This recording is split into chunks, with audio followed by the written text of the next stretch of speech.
नहीं ध्यान दो इधर। जैसे कि जो हमारा टॉपिक है mechanical property of the fluid, ठीक है। तो पहले तो सरफेस टेंशन ही हम कह रहे थे पढ़ने के लिए, तो सरफेस टेंशन नहीं पढ़ेंगे, जो टॉपिक दिया हुआ है उसके बारे में पहले डिस्कस कर लेते हैं, तब सरफेस टेंशन के करीब में पहुंचेंगे हम। करेक्ट। तो जो हेडिंग है आपका चैप्टर नंबर 10, जैसे कि हम लोगों ने जो इलास्टिसिटी है फिनिश कर लिया है। इलास्टिसिटी का जो कर्व होता है, कैसे स्ट्रेस और स्ट्रेन के बीच में कर्व क्या है, वो सारा डिस्कस कर लिया हमने। जो भी चीजें थी इलास्टिसिटी में, इलास्टिसिटी का जो बेंडिंग था किसी बड़े से पिलर में, वो क्या होता है, वो ढेर सारी बातें हम लोगों ने क्या कर ली है, पढ़ ली हैं, राइट। और आज जो हमें पढ़ना है, जो नेक्स्ट टॉपिक है हमारा, वो है mechanical property of fluid, chapter number 10 है, ठीक है। तो सबसे पहले देखो, उसमें जो हमारे पास टॉपिक दे रहा है वो है प्रेशर, ठीक है। अब जैसे कि इंट्रोडक्शन की अगर हम बात करें,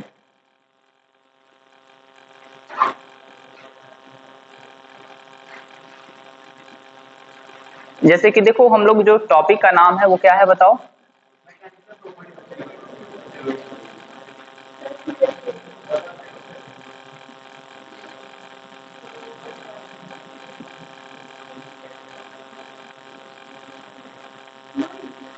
फ्लूइड और liquid, mechanical property of fluid or liquid. अब सुनो, जैसे अगर हम लोग, हाँ एयर फ्लूइड है, हाँ लिक्विड नहीं है, फ्लूइड है, सही बात है, यानी हम लोग फ्लूइड लिखेंगे। चलिए ठीक, कोई बात नहीं, फ्लूइड ठीक है। लिसन, लिक्विड नहीं फ्लूइड। अब जैसे देखो होता क्या है कि अगर हम लोग बात करें नॉर्मल मटेरियल की, जो मटेरियल सॉलिड मटेरियल है, अगर कोई सॉलिड ऑब्जेक्ट है, मान लो ये कोई सॉलिड ऑब्जेक्ट है, ठीक है, और ये अर्थ पर रखा गया है, ऐसे अर्थ पर रखा गया है, तो क्या होगा बताओ, mg डाउनवर्ड लगेगा इसका, और इस पे जो नॉर्मल फोर्स है वो तो नॉर्मल लगेगा ही।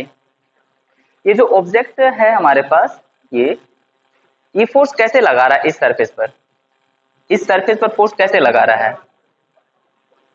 Perpendicular, perpendicular to the surface act कर रहा है, राइट, ओके।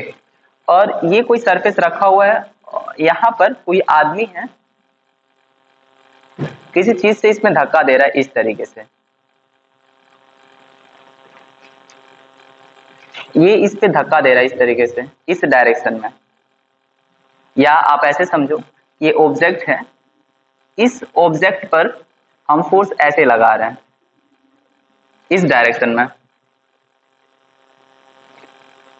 दो चीजें हो सकती है ना, कि फोर्स को कैसे हम समझें कि फोर्स परपेंडिकुलर डायरेक्शन में नहीं है। कभी भी लगता है कि जब हम फोर्स लगाते तो परपेंडिकुलर ही लगाते हैं, ऐसा नहीं है, ठीक है। ये देखो ये सिचुएशन, अगर इस बॉडी पर कोई आदमी खड़ा है या कोई भी चीज फोर्स इस डायरेक्शन में लगा रहा है, तो ये फोर्स क्या इस सरफेस पे, ये जो सरफेस देख रहे हैं आप, क्या इस सरफेस पे ये परपेंडिकुलर फोर्स है? ऑब्वियस सी बात है, नहीं है। यहां पर ये जो फोर्स है वो परपेंडिकुलर है,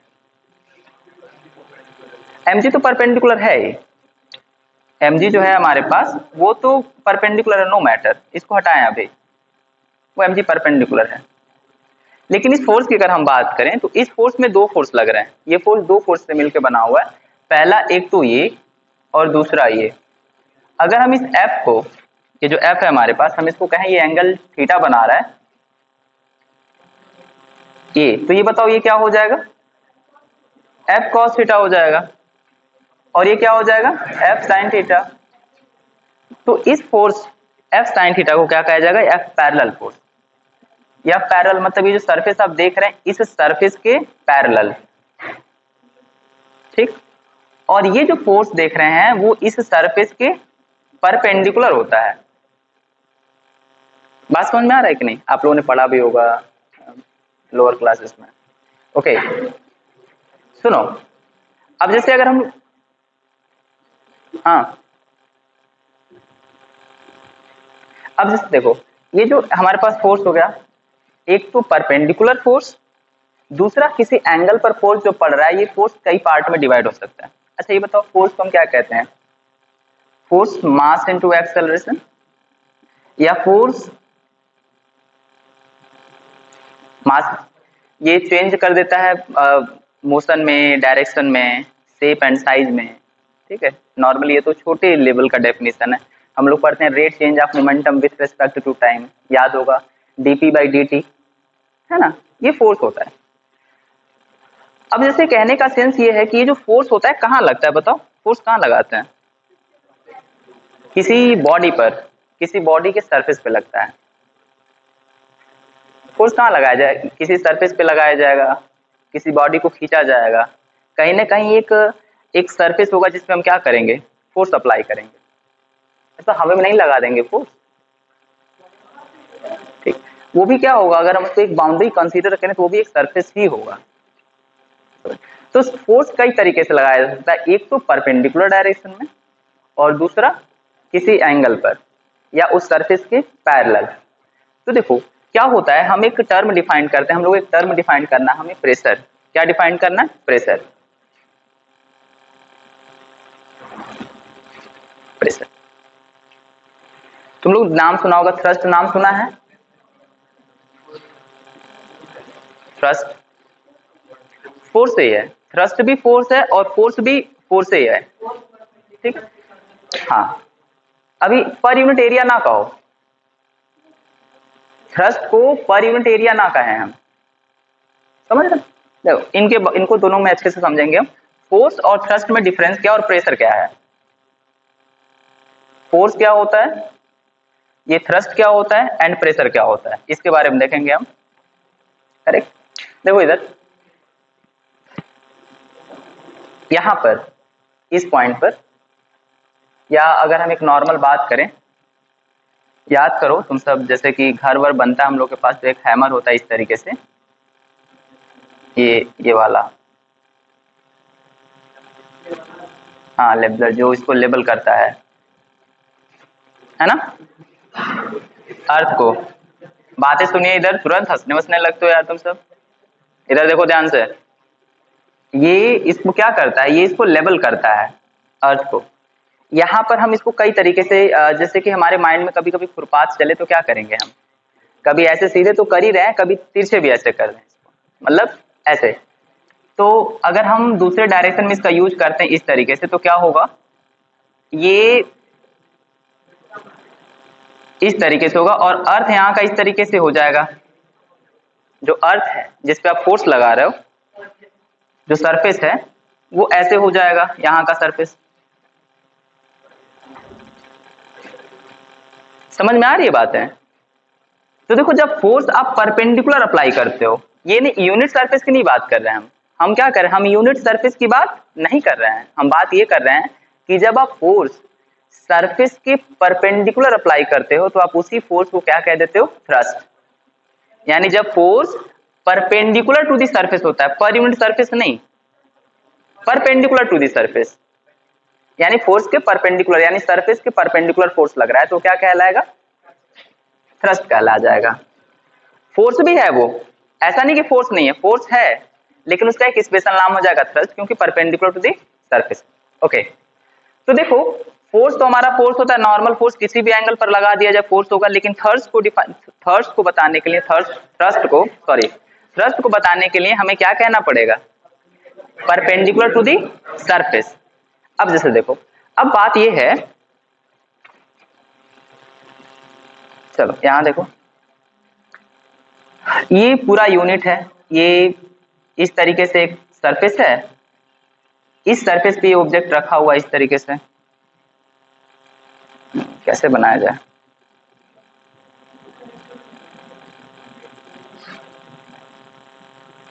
ये देखिए, ये देखिए इस पूरे सरफेस पे, ये देखो आप, इसका बताओ, अगर हम ये कह दें कि 2 यूनिट है, 2 unit length and 2 unit width है, इसका एरिया कितना होगा, 4 यूनिट स्क्वायर, 2 वॉल्यूम नहीं, ऊपर वाले सरफेस का area 2 × 2 4 unit square, 4 square unit या 4 यूनिट स्क्वायर जो भी आप बोले। आपने इस टोटल सरफेस पर, सुन लो ध्यान से, इस टोटल सरफेस पर, इस टोटल सरफेस पे अगर हम इसको ऐसे देखें, ये जो बॉडी बनी थी यहाँ पे ऐसे, ये जो ऊपर वाली बॉडी है इसको हम सामने से देखें इस तरीके से, तो ये ऐसे लिखा जा सकता है 2 × 2, ऊपर से देखा गया तो इसको ऐसे बना, इस पे फोर्स लगाया जा रहा है ऐसे, इसको मान लो ऐसे डस्टर से फोर्स लगा रहे हैं, ठीक। तो इस पे टोटल फोर्स जो लगेगा ये टोटल एरिया पे लगेगा। मान लो इस टोटल एरिया पर हम फोर्स लगा रहे हैं, इस टोटल एरिया जो भी एरिया आप देख रहे हो इस कंप्लीट एरिया पर, इस कंप्लीट एरिया पर मैं फोर्स लगा रहा हूं, मैं फोर्स लगा रहा हूं सपोज करो 10 न्यूटन, 10 न्यूटन फोर्स मैं लगा रहा हूं। देखो फोर्स हम कैसे लगा सकते हैं, 10 न्यूटन फोर्स हमारे पास ऐसे है तो हम इस पे ऐसे लगा सकते हैं, ठीक है। 10 न्यूटन फोर्स हम ऐसे लगा सकते हैं, तो ये फोर्स तो फोर्स हो गया, लेकिन ये फोर्स क्या हो गया, थ्रस्ट हो गया। और जब हम थ्रस्ट को, यानी जो 10 न्यूटन का फोर्स जो परपेंडिकुलर फोर्स लग रहा है, हम किसी पर्टिकुलर यूनिट पे देखें, यूनिट एरिया पर देखें, यानी यूनिट एरिया पर कितना फोर्स लग रहा है, यूनिट एरिया मतलब 1 × 1 यानी 1 मीटर स्क्वायर या 1 सेंटीमीटर स्क्वायर पर कितना फोर्स लग रहा है, ठीक है। तो बताओ 10 न्यूटन फोर्स कितने पे लग रहा है, 4 यूनिट स्क्वायर पर, तो 1 यूनिट स्क्वायर पर कितना फोर्स लगेगा, 10/4, कितना होगा 10/4, मतलब 2.5 न्यूटन पर यूनिट स्क्वायर, ये कहलाता है प्रेशर। ये क्या कहलाता है, प्रेशर। यानी थ्रस्ट, फोर्स, प्रेशर एक तरीके से देखा जाए सारे के सारे मैक्सिमम एक ही क्वांटिटी है, बट सब में डिफरेंस क्या है, जब हम फोर्स, डायरेक्ट जो फोर्स है, फोर्स के डायरेक्शन को ओनली कंसीडर करते हैं, किस डायरेक्शन में जा रहा, नो मैटर क्या है, कहां लग रहा है, फोर्स होता है। किसी यूनिट एरिया पर लगता है, किसी परपेंडिकुलर डायरेक्शन में लगता है तो क्या कहलाता है, थ्रस्ट कहलाता है। और अगर पर यूनिट एरिया लगता है तो क्या कहलाता है, प्रेशर। तो जो प्रेशर का फॉर्मूला होता है, pressure is equal to force upon area, ये आ जाता है डेफिनेशन, लिख लीजिए इसको, force per unit area that is called pressure. तो सारा फिगर बनाइए अच्छे से, जल्दी लिखिए।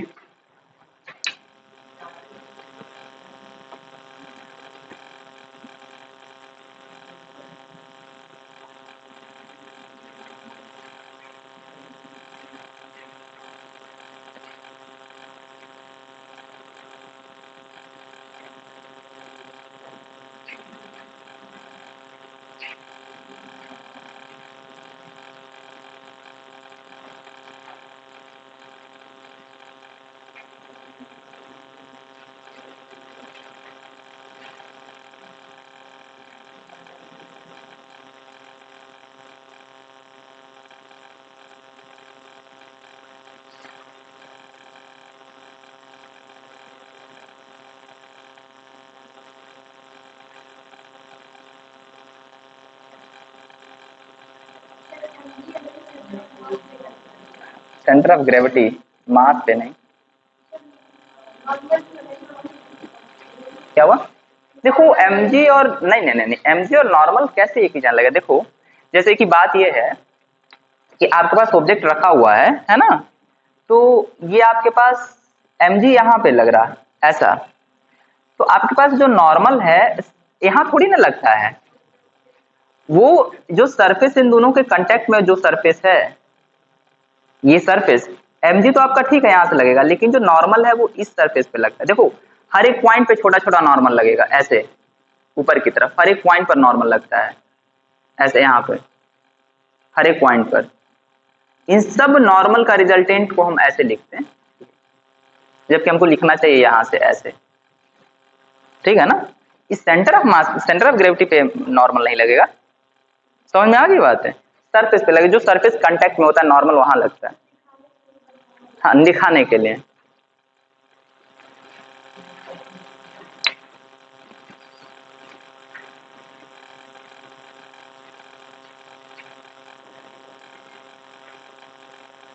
ठीक ठीक से लिखो, बोलो, ठीक है बता देना।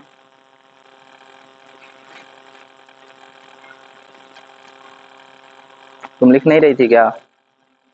क्यों? अच्छा, तुमको हम खदेड़ देंगे बाहर क्लास में, जाना चाहती हो?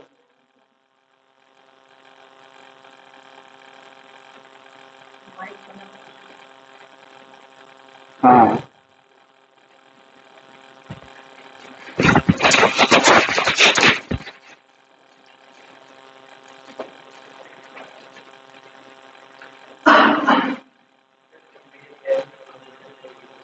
क्या हुआ?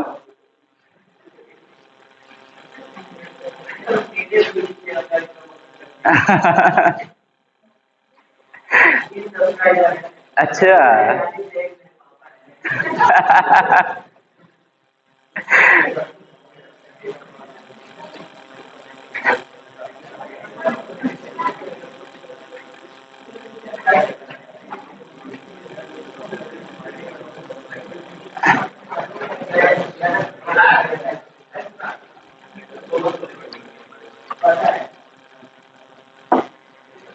Okay, listen. अब जैसे बात यह है कि यहाँ पे जो प्रेशर हम बात करें, जो टॉपिक है वो फ्लूइड है, तो फ्लूइड प्रेशर के बारे में हमको डिस्कस करना है। किसके बारे में डिस्कस करना है? Fluid pressure. तो सबसे पहले मैं ना एक बात बताना चाहता हूँ तुम लोगों को कि जो फ्लूइड प्रेशर की बात हम करते हैं, अच्छा एक बात बताइए हमें, इधर देखिए सभी लोग, इस तरीके से कोई कंटेनर है, ये कंटेनर है हमारे पास, ये कंटेनर है, ठीक है, और इसमें कोई एक एक सिंगल मॉलिक्यूल है, कई ढेर सारे हो सकते हैं, आप मान लिए कि एक है। इसको बहुत अच्छे से समझना, ये एकदम समझ लेना कोर है फ्लूइड प्रेशर के बारे में, बिना इसके हमें कुछ आएगा नहीं अच्छे से, ठीक है ना। इसको हम अच्छे से समझेंगे तभी हमको कुछ समझ में आएगा, राइट। ये कोई फ्लूइड, फ्लूइड मतलब क्या होता है? मॉलिक्यूल्स ही तो होते हैं। मॉलिक्यूल तो हम गैस को भी मान लें, एयर मॉलिक्यूल हो सकते हैं। एक मॉलिक्यूल ले ले, आई वाली मॉलिक्यूल, इसका नाम है ith मॉलिक्यूल, इसका मास m है, ठीक है। ये इस डायरेक्शन में मूव कर रहा है, फर्स्ट वाला, और दूसरा ये वाला जो मॉलिक्यूल है, जे वाला मॉलिक्यूल है, वो किसी एंगल पर मूव कर रहा है। जे वाला जो मॉलिक्यूल है वो किसी एंगल पर मूव कर रहा है। आपको एक एंगल ले लो, जो भी एंगल चाहते हो आप एंगल कंसीडर कर सकते हो, 60 डिग्री, 30 डिग्री, 40 डिग्री। तो हम थीटा डिग्री कंसीडर कर लें। इससे यानी हॉरिजॉन्टल से थीटा डिग्री पर क्या कर रहा है? मूव कर रहा है। हम इस पूरे सीक्वेंस जो पूरा यहाँ पे बन रहा है फिगर, हम इसको ऐसे बताना चाहते हैं, ऐसे, यानी ये जो ith पार्टिकल है वो ऐसे मूव कर रहा है, v वेलोसिटी कह दें इसकी, v वेलोसिटी कह दें, राइट, और मास m है। और एक ऐसे मॉलिक्यूल है जो ऐसे मूव कर रहा है, इसका भी v वेलोसिटी कह देते हैं, jth पार्टिकल है ये, मास m है, बट इनिशियली ये थीटा डिग्री पर मूव कर रहा है अपने। हाँ, दोनों की वेलोसिटी सेम कर दीजिए, अलग अलग कर दीजिए, नो मैटर। VRMS वगैरह की भी बात नहीं कर रहे हैं, बस नॉर्मल सिंपल ऑब्जेक्ट, ज्यादा हम नहीं डिफिकल्ट सोच रहे हैं, हम बस देख रहे हैं कि जो ऑब्जेक्ट है उसकी वेलोसिटी v है, ये इसकी वेलोसिटी भी है, लेकिन ये v वेलोसिटी से परपेंडिकुलर टू द सरफेस जा रहा है और ये एंगल पे जा रहा है, किसी एंगल पर जा रहा है। इन दोनों को मैंने इस तरीके से बना दिया। अच्छा, एक बात बताओ, ये फोर्स, ये जो सॉरी ये मॉलिक्यूल इस पे कितना फोर्स अप्लाई करेगा और फोर्स का डायरेक्शन क्या होगा, दैट इज वेरी इंपॉर्टेंट, ये हमें जानना है, ठीक है ना। हम फोर्स का डायरेक्शन चेक कर लें और कितना फोर्स अप्लाई करेगा ये देख लें, करेक्ट, समझ में आ रही बात है। अच्छा, हम अगर कहें ये जो हमारे पास ये ऑब्जेक्ट देख रहे हैं आप, ये सरफेस, हम इसके जस्ट सामने एक एक्सिस बनाएं, ध्यान से समझें आप, ये बॉडी है, यहाँ पे कोलाइड करेगा, पहले बताओ किधर जा रहा था? इस डायरेक्शन में जा रहा था, इस डायरेक्शन में जा रहा था, तो बताइए इनिशियल मोमेंटम कितना होगा? इस वाले ith पार्टिकल के बारे में डिस्कस करना है अभी। ith पार्टिकल की बात करें हम, तो जो pi होगा, इनिशियल मोमेंटम जो होगा with vector m into v i cap, सब लोग समझ पा रहे हो? Mass into velocity toward the direction, positive i direction, correct, okay. अब ये फिर से क्या करेगा? ये कोलाइड करेगा और कोलाइड करने के बाद इधर की तरफ मूव कर जाएगा। हम मान रहे हैं कि जो कोलिजन है दैट इज कंप्लीटली इलास्टिक, कोई भी एनर्जी का लॉस नहीं हो रहा वहां पे, जितनी एनर्जी जितनी वेलोसिटी से जा रहा था उतनी वेलोसिटी से क्या हुआ, रिबाउंस कर गया वहां से फोर्स अप्लाई करके। समझ में आ रही बात है? ओके, तो ये बताओ अभी पी फाइनल कितना हो जाएगा? पी फाइनल देखो इनिशियली जा रहा था इधर v वेलोसिटी से, अब आ रहा है इधर की तरफ v वेलोसिटी से ही, तो बताओ मास तो रहेगा v, लेकिन मोमेंटम क्या है हमारे पास? देखो डायरेक्शन वेलोसिटी कितनी हो गई, माइनस आई, तो कितना हो गया, minus M v i cap. अब बताइए हमारे पास क्या होता है, change in momentum per unit time, तो किसी टाइम में क्या होगा, किसी टाइम में कोलाइड हुआ होगा ना, किसी टाइम, उस टाइम को मान लेते हैं इंस्टेंट, जिस इंस्टेंट पर कोलाइड हो रहा है, जितने डेल्टा टी टाइम या टी टाइम के लिए कोलाइड हो रहा है वो कितना है हमारे पास, मान ले रहे हैं टी है, लेट दिस इज टी, जो कोलिजन का टाइम है। जब हम लोग खेलते हैं बैट और बॉल खेलते हैं, तो जब बॉल बैट से कोलाइड करता है तो बहुत कम समय के लिए 1/10 1/50 सेकेंड के लिए कोलिजन रहता है उसके पास, ठीक है ना। तो यहां पर हमारे पास बताओ चेंज इन मोमेंटम कितना होगा, final momentum minus M v i minus m u i by change in time, कितने टाइम के लिए लगा, सॉरी टी। टी बताओ final momentum minus initial momentum, अब डायरेक्शन कितना आ जाएगा, minus M v two v i by t. अच्छा ये बताइए ये change in momentum with respect to time ये क्या कहलाता है, फोर्स कहलाता है, तो हम इसको कह सकते हैं ये टोटल फोर्स है। अब मैं बस बताना ये चाहता हूं, जो भी आप समझो बस इसको ध्यान दो, ये जो मैग्नीट्यूड है, no matter what is magnitude, what is the direction, यहां पर डायरेक्शन क्या है, परपेंडिकुलर टू द सरफेस, ऐसे इधर की तरफ, देखो ध्यान से सुन लो बहुत अच्छे से, फोर्स का जो डायरेक्शन है, जब बॉडी सरफेस के परपेंडिकुलर जा रही थी तब भी किधर है, सरफेस के परपेंडिकुलर। ओके गुड, ओके ये बात हम देखना चाहते हैं, अगर बॉडी किसी एंगल, अगर मॉलिक्यूल जो है हमारे पास किसी एंगल पर जाए, जो मॉलिक्यूल है हमारा वो किसी एंगल पर जाए, जैसे मान लो ये मॉलिक्यूल है, ये कहा जा रहा था थीटा डिग्री पे जा रहा है, v वेलोसिटी, ये jth पार्टिकल जो है थीटा डिग्री पर जा रहा है v वेलोसिटी के साथ, सपोज करो ये जाएगा ऐसे, तो यहां पे ऐसे कोलाइड करेगा कि नहीं, कोलाइड करेगा, तो कितने एंगल पर कोलाइड करेगा, जितने डिग्री पर है उतने ही डिग्री पर यहाँ पे कोलाइड करेगा, पैरेलल है तो जो लाइन इंटरनल क्या होता है, अल्टरनेट इंटीरियर एंगल है ना। अब जैसे देखो ये ध्यान दीजिए इधर, इधर देखो जो भी एंगल है समझ में आ गया, कौन सा एंगल है इक्वल होता है ये समझ में आ गई ना। तो अब ध्यान दो इधर, तुरंत डिस्कशन क्यों होने लगता है बीच में,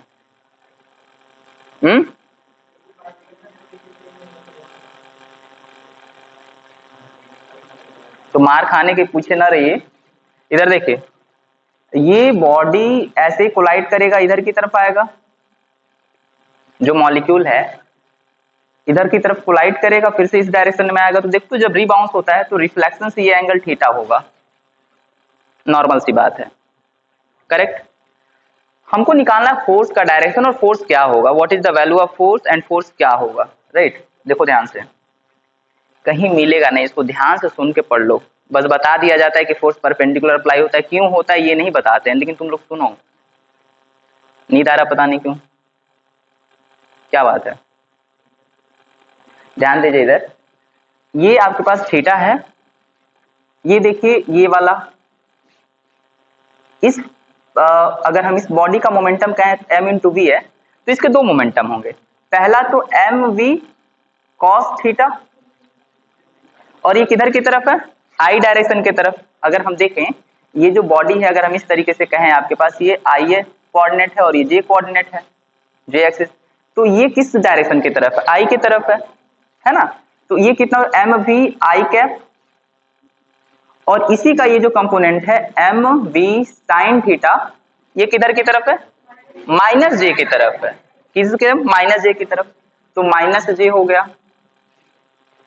ये बॉडी जो आ रही है इधर की तरफ, इसका मोमेंटम सेम वही हो, जैसे कि जितने वेलोसिटी जा रहा है उतने वेलोसिटी से कोलाइड हो जा रहा है, तो देखो यहाँ पे हम बात, अच्छा बताओ तो P इनिशियल कितना आ गया, P इनिशियल कितना है, M we cos theta I cap minus M we sine theta minus J, minus कर दिया ना, उसमें कोई डाउट नहीं होगा। M we sine theta I cap minus M we sine theta J cap, इन दोनों को ऐड करने पर हमारे पास मोमेंटम आ गया हमारा। इसी तरीके से फाइनल मोमेंटम हमारा 2 होगा। देखिए ये देखो, ये थीटा है तो ये भी थीटा ही होगा, क्योंकि एक्सटर्नल एंगल है, पैरेलल एंगल को इंटरसेक्ट कर रहा है। देखिए ये देखो, ये थीटा है, ये m इंटू वी है, तो ये बताओ ये कितना होगा, M we cos theta minus i cap होगा। ये माइनस आई कैप क्यों होगा, क्योंकि अब देखो मोमेंटम ये माइनस डायरेक्शन में है, ये देखो किधर की तरफ है, इसकी वैल्यू कितनी है, M we sine theta J cap with negative sign, कोई डाउट नहीं है ना इसमें, एकदम इजी। फाइनल मोमेंटम कितना हो गया, p final is equal to m v with negative sign cos theta I cap plus minus M we sine theta J cap. सुनो ध्यान से, करेक्ट। अच्छा बताओ, हम देख लें चेंज इन फोर्स, मान लो टी टाइम के लिए ये कोलाइड हो रहा है, डेल्टा टी टाइम के लिए, तो बताओ हमारे पास फोर्स की अगर हम बात करें तो p final minus p initial divided by t, ये देखो ये पूरा, यानी हम बात करें minus M we cos theta I cap minus M we sine theta J cap, minus sign लगा दे अगर हम यहाँ पे m we cos theta I cap minus M we sine theta J cap divided by time, इस overall के divided by time कर दें। ये देखो m we minus M we cos theta I cap तो है ही, ये भी यहाँ पे है, लिख देंगे इसको सिमिलर जैसे है, ये देखो माइनस हो जाएगा, ये एम बी कॉस थीटा आई का, ये देखो ये माइनस माइनस क्या हो गया, प्लस हो गया, एम बी साइन थीटा जे कैप, देखो ये एम बी साइन थीटा जे कैप ये और एम बी साइन थीटा ये देखो 2 एम वी हो जाएगा डिवाइडेड बाई टी तो है ही, तो यहाँ पे minus 2 m we cos theta I cap by t, ये तो छोड़ दो, हम मैग्नीट्यूड की बात नहीं कर रहे हैं, हम बात कर रहे हैं डायरेक्शन।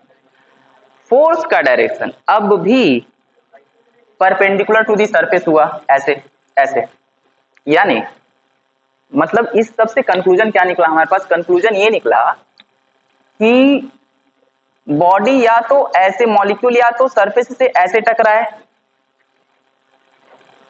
मॉलिक्यूल या तो सरफेस से परपेंडिकुलर टकराए, या सरफेस से ऐसे टकराए, या सरफेस से ऐसे टकराए, हर एक डायरेक्शन में, एवरी डायरेक्शन में जो फोर्स इंपार्टेड होगा वो परपेंडिकुलर टू दी सरफेस होगा, जो फोर्स लगेगा सरफेस पे वो क्या हो गया, सरफेस के परपेंडिकुलर होगा, चाहे डायरेक्शन कुछ भी हो, मॉलिक्यूल के जाने का डायरेक्शन थीटा वगैरह जो भी है वो वही हो, ठीक है।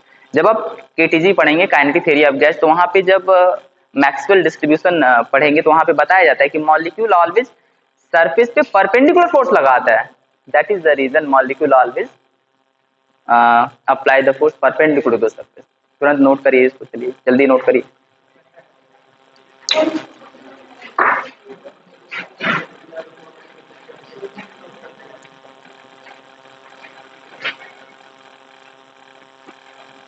कि तुम लोग पढ़े हो इसको, किसको जानते हो,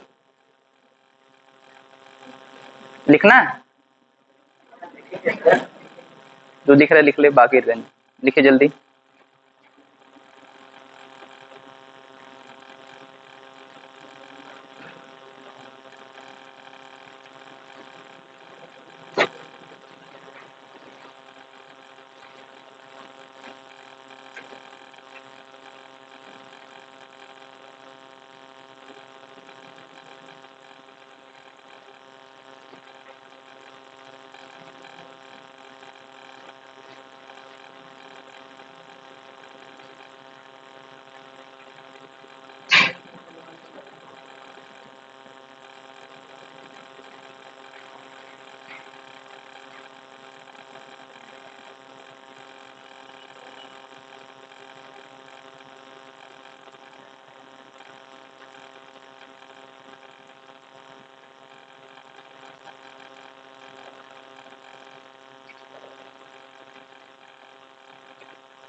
उसको केटीजी जब पढ़ाते हैं ना तो उसको पहले बताना चाहिए, ये कहीं दिया नहीं, उसमें भी नहीं दिया, बस लिख दिया जाता है। पता है क्यों लिख दिया जाता है कि मॉलिक्यूल सरफेस के ऊपर परपेंडिकुलर अप्लाई करते हैं फोर्स? ये हम लोग को ओनली बता दिया जाता है। क्यों बता दिया जाता, पता है, याद है? बताओ खुशी, क्यों कह दिया जाता है? उस जब केटीजी हम लोग पढ़ते हैं काइनेटिक थ्योरी ऑफ गैस, तो क्यों कह दिया जाता है कि बॉडी सरफेस पे परपेंडिकुलर फोर्स अप्लाई करेगा? कहीं डेरिवेशन तो नहीं है उसका? कहाँ पर? उसमें नहीं डेरिवेशन है, कहीं नहीं डेरिवेशन है। पता है कहाँ है ये? याद करो, कोई बताया हमें आलोक? बस केटीजी जब पढ़ते तो हम बता दिया जाता है, काइनेटिक थ्योरी ऑफ गैस जब हम पढ़ते तो बस बता दिया जाता है molecule always apply the force perpendicular surface, चाहे किसी डायरेक्शन से कैसे भी हो।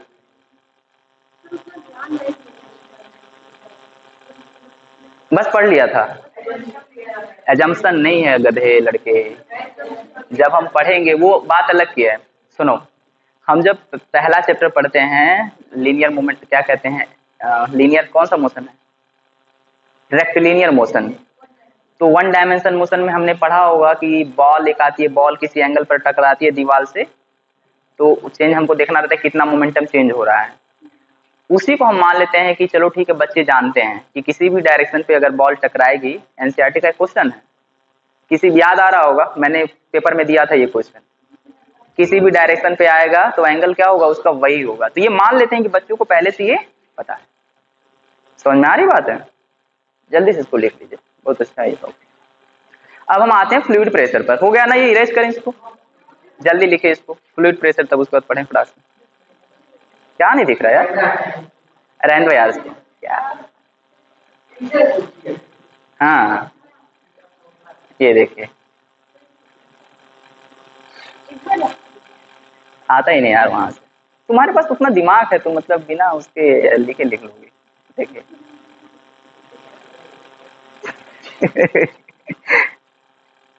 क्या हुआ?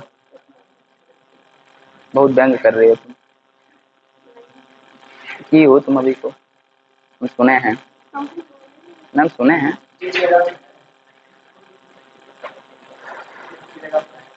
हाँ यार ये पता नहीं क्यों मेरा ये, नहीं यहीं यहीं रहेंगे, लैब में नहीं जाया जाएगा। नहीं, क्या हुआ? क्या हुआ? लैब मैनुअल मार्क्स का नहीं, मार्क्स का नहीं होता है। लैब मैनुअल आपको बताने के लिए होता है।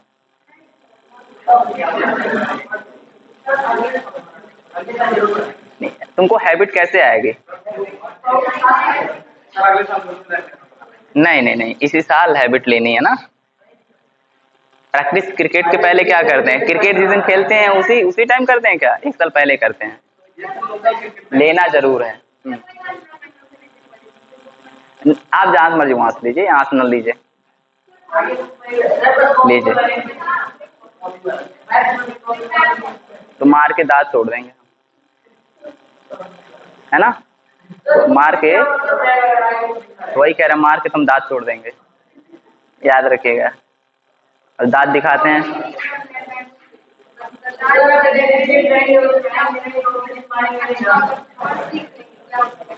और क्या, उसमें फिजिक्स पढ़ लोगे, उसका पढ़ लोगे, एकदम भगा देंगे, रोज क्लास से बाहर निकाल देंगे जो मंगलवार को नहीं लेके आएगा। ओके,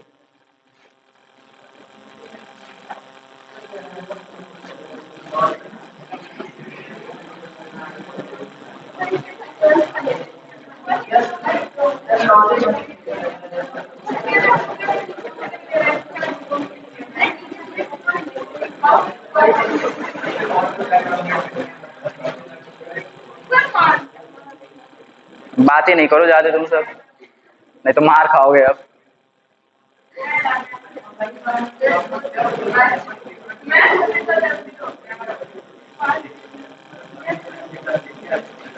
धीरज सर तुम्हारे, धीरज सर है ना, हम तो नहीं। बहुत अच्छे बहुत अच्छे। नहीं नहीं, हम अच्छे नहीं हैं, नहीं हम नहीं, अच्छा नहीं बनना है। लिसन, अब प्रेशर, जैसे कि हम लोग बात कर रहे थे प्रेशर की, तो जो नॉर्मल प्रेशर था, सबसे पहले प्रेशर देखा, प्रेशर फोर्स अपॉन एरिया था, ठीक है। अभी जो प्रेशर की बात करें हम लोग, फ्लूइड प्रेशर की बात करें, किसकी बात कर रहे हैं, फ्लूइड प्रेशर की। ये क्या होता है, फ्लूइड प्रेशर, ठीक है। अच्छा एक बात बताओ, ये कोई कंटेनर है, देखो यार ये कंटेनर ऐसे नहीं होता है, होता तो ऐसे है बट इसको बनाया जाता है ऐसे। होता ये है कंटेनर जिसमें मॉलिक्यूल रहते हैं, लेकिन दिखाने के लिए बना दिया था ऐसे, तो समझ लिया करो कि ये ऐसा नहीं है, ऐसा है, ठीक। अब सुनो, जैसा कि अभी हमने डिस्कस किया है कि कोई मॉलिक्यूल अगर है हमारे पास, और मॉलिक्यूल या तो ऐसे जाए, या इस एंगल से जाए, या इस एंगल से जाए, वो ऑलवेज फोर्स कैसे अप्लाई करेगा, परपेंडिकुलर टू द सरफेस, यानी जो फोर्स अप्लाई करेगा वो सरफेस के परपेंडिकुलर ही होगा, ऑलवेज सरफेस के परपेंडिकुलर होगा। तो वो तो केटीजी वाला प्रॉब्लम आप लोगों ने सॉल्व कर लिया। दूसरी बात ये, हम पढ़ने जा रहे हैं फ्लूइड प्रेशर, और फ्लूइड जो है किससे मिलकर बना होता है, मॉलिक्यूल से। जैसे कहने का मतलब यार नॉर्मली इतना ज्यादा उसको ये नहीं कि अब हम, एक चीज होता है हम लोग बार बार, सबसे बड़ी गलती हमारी ये है कि जो सबसे ज्यादा रिलेवेंट है उस पर ध्यान नहीं देते हैं। फ्लूइड जो नॉर्मल फ्लूइड होता है जो हम जानते हैं, तो उसमें फिजिक्स नहीं है कुछ, ना आईएएस के एंट्रेंस में लिखने को तुमको मेंस में आएगा कि फ्लूइड का डेफिनेशन नहीं, ना आईआईटी में आएगा, ना कहीं आएगा, ऐसा कुछ नहीं। बस फ्लूइड को जानिए, fluid the things which can flow, बस सफिशिएंट है इतना, जो फ्लो कर सके, जो बह सके। समझ में आ रही बात है, बुक में है सारा पढ़ लेना, जो इंपॉर्टेंट है वो मैं बता रहा हूँ, जो तुम लोग को, हमको लगता है कि जो तुम लोग को जानना चाहिए क्यों ऐसे होता है वो चीजें। अब ये चीजें हो गई, समझ में आ गया ना फ्लूइड क्या है। अब जैसे देखो, तुमको अगर कोई डेफिनेशन हो मुझे बता देना, मैं भी सीख लूंगा। ठीक है, बता देना। दूसरा ये हो गया। अब जैसे देखो फ्लूइड प्रेशर, तो या तो हम बात करें गैस की, तो गैस के लिए तो फोर्स पे लगी रहा परपेंडिकुलर सरफेस, जो फोर्स लग रहा है वो तो परपेंडिकुलर लग ही रहा है। हम अगर लिक्विड की बात करें तो क्या होगा, लिक्विड की, तो देखो ध्यान दो, लिक्विड के भी मॉलिक्यूल अगर हैं तो उनके मॉलिक्यूल को भी इसी मॉलिक्यूल की तरह कंसीडर किया जा सकता है, फ्लूइड के मॉलिक्यूल की तरह।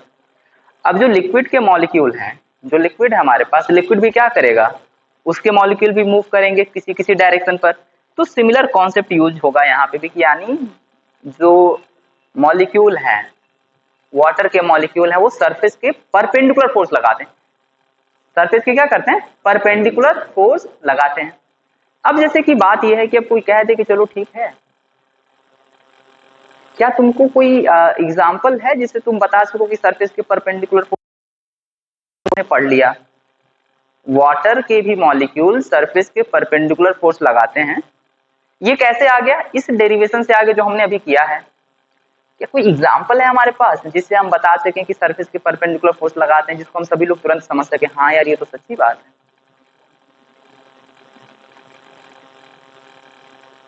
इला इला खड़े हो जाइए,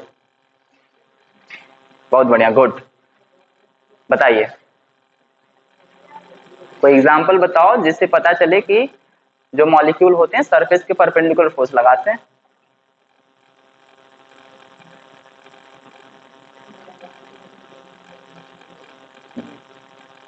आलोक,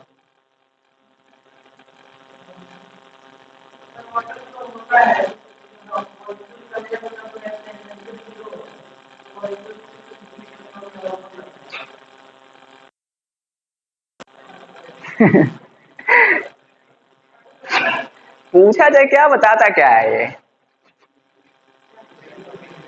पूछ रहे हैं कि कोई तुम्हारे पास एग्जाम्पल है कि जिससे,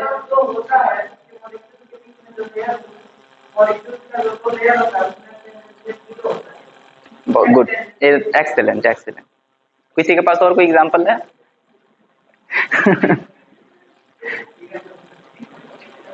बता रहे हो, शिवम, वो हम लोग किए हैं, सभी लोगों ने वो एक्सपेरिमेंट देखा होगा, किया होगा। श्रोडिमा कुछ सोचने लगी, खड़े जाओ श्रोडिमा।